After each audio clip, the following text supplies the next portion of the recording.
puluhan tahun banyak ilmuwan yang mencoba mencari tahu kenapa beberapa pekerjaan ini banyak yang punya persentase lebih besar yang diisi oleh para psikopat maupun serial killers. Data ini sebenarnya mayoritas diambil dari US, dan mungkin kalau kalian tertarik gue juga akan bahas tentang kenapa banyak banget serial killers yang infamous itu berasal dari US. Tapi untuk konten kali ini gue mau membahas tentang kesamaan karir dari para psikopat maupun para serial killers ini, karena beberapa pekerjaan memang mendukung sifat-sifat yang dimiliki oleh seorang psikopat.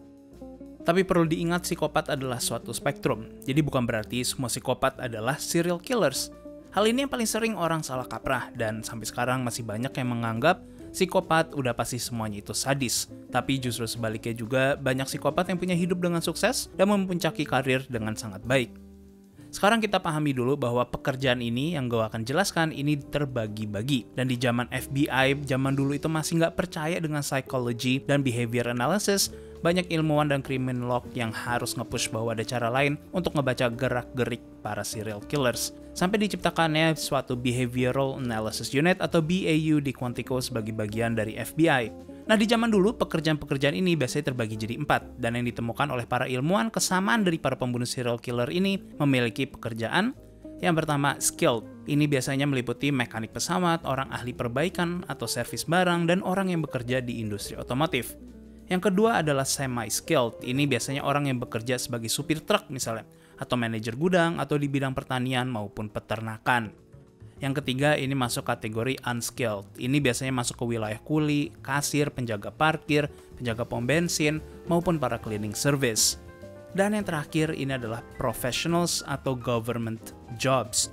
Ini biasanya mereka menduduki jabatan sebagai polisi, anggota militer, maupun yang berhubungan dengan religi. Tapi perlu gue ingatkan lagi bahwa pekerjaan-pekerjaan ini bukan berarti pasti semuanya yang di bidang ini adalah para psikopat atau para serial killers, atau mereka bisa jadi serial killer karena bekerja di tempat seperti ini. Tapi dari hasil studi, ini adalah tipe pekerjaan ini yang tentunya menjadi suatu ketertarikan dari para psikopat. Karena dari hasil studi dengan cross-reference yang sudah ditangkap dari berbagai serial killers, banyak yang menjabat di pekerjaan tersebut. Kalau kalian tahu tentang D'Angelo dengan julukan Golden State Killer, ini sebagai contoh, dia pernah menjadi polisi, terus menjadi anggota militer di Angkatan Laut, dan juga sebagai supir truk dan mekaniknya. Jadi sejarah dia ini cukup panjang dalam pekerjaannya, dan uniknya juga, semua pekerjaan dia masuk ke kategori yang sebelumnya kita sudah jelaskan. Tapi ini di zaman dulu, dan tentunya banyak pekerjaan yang semakin mati karena kemajuan teknologi, dan di era sekarang tentunya orang-orang yang punya psychopathic tendency tetap memilih pekerjaan yang akan cocok dengan sifatnya mereka. Suatu pekerjaan yang justru akan memberikan mereka keuntungan karena memiliki sifat-sifat psikopatnya. Tapi gue ingatkan kembali, psikopat bukan berarti mereka adalah seorang serial killer. Walau banyak dari mereka yang menunjukkan mereka masuk spektrum psikopat, tapi bukan semua orang yang berada di spektrum psikopat udah pasti akan menjadi seorang serial killer. Secara garis besar, orang psikopat sebenarnya sangat sulit untuk diketahui, terutama di hadapan orang-orang pada umumnya, karena perilaku mereka pada umumnya itu sangatlah wajar, dan hal ini yang sangat sulit untuk diidentifikasikan. Tapi kalau kita misalnya merujuk ke DSM-5 yang gue rasa anak psikolog juga pasti udah paham tentang ini adalah Diagnostic and Statistical Manual of Mental Disorders. Nah, di DSM-5, orang yang punya psychopathic personality adalah orang yang memiliki pandangan besar terhadap dirinya, punya kemampuan untuk memanipulasi orang. Tapi untuk mendiagnosanya ini adalah sangat sulit. Bukan karena perilaku satu atau dua hal yang mereka kelihatan, tapi harus melalui pemahaman yang lebih mendalam untuk dapat memahami dan memberikan diagnosa bahwa seseorang itu adalah psikopat. Tapi seperti yang sebelumnya gue bahas, mereka cenderung punya kesamaan dalam tipe karir yang mereka ambil. Dan banyak dari mereka ini menjabat sebagai pemimpin dalam suatu pekerjaan. Ini kemungkinan besar disebabkan karena ya mereka memiliki karisma yang besar, rasa takut yang rendah, dan mereka juga kejam. Nah, kejam di sini tuh lebih ke arah seperti contohnya adalah keputusan yang diambil. Karena mereka sangat-sangat cepat dalam mengambil keputusan tapi nggak punya kemampuan untuk merasa empati. Jadi keputusan apapun yang diambil, mereka bisa mengambilnya tanpa rasa empati dan bisa diputuskan dengan cepat. Kalau melihat hal ini berarti kan hal seperti menikung orang, menindas orang, menipu, dan sebagainya untuk mendapatkan karir yang lebih tinggi jadi lebih mudah bagi mereka.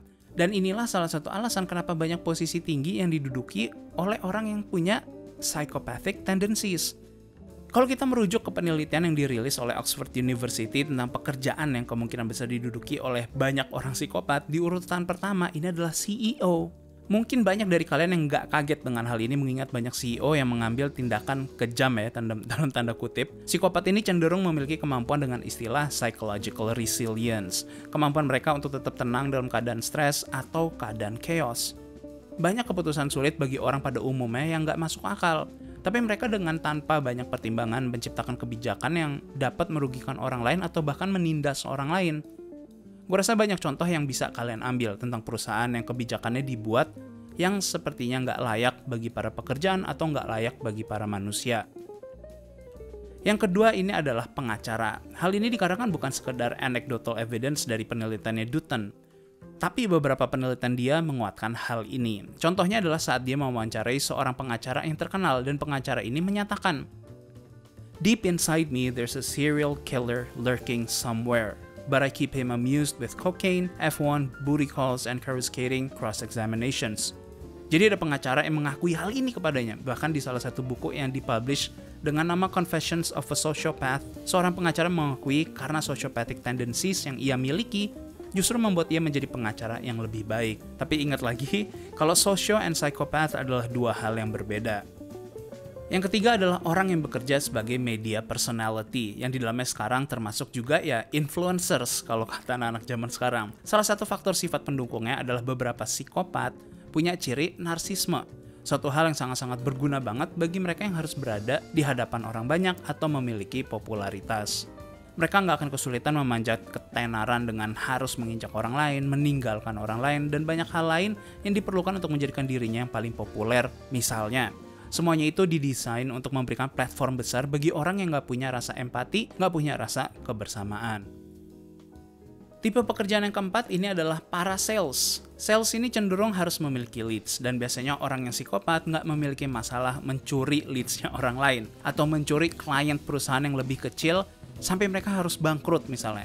Yang ada di pikiran mereka adalah mencapai target yang mereka ingin capai dengan cara tercepat tanpa memperdulikan dampak yang ia hasilkan.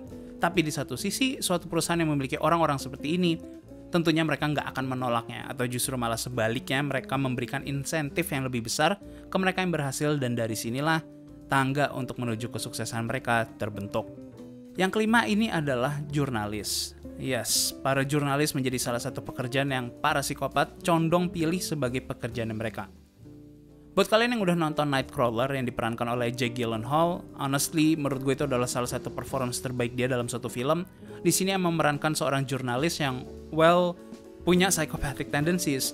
Jurnalis seringkali memerlukan charm, fokus, dan tentunya mengambil keputusan yang sangat-sangat cepat.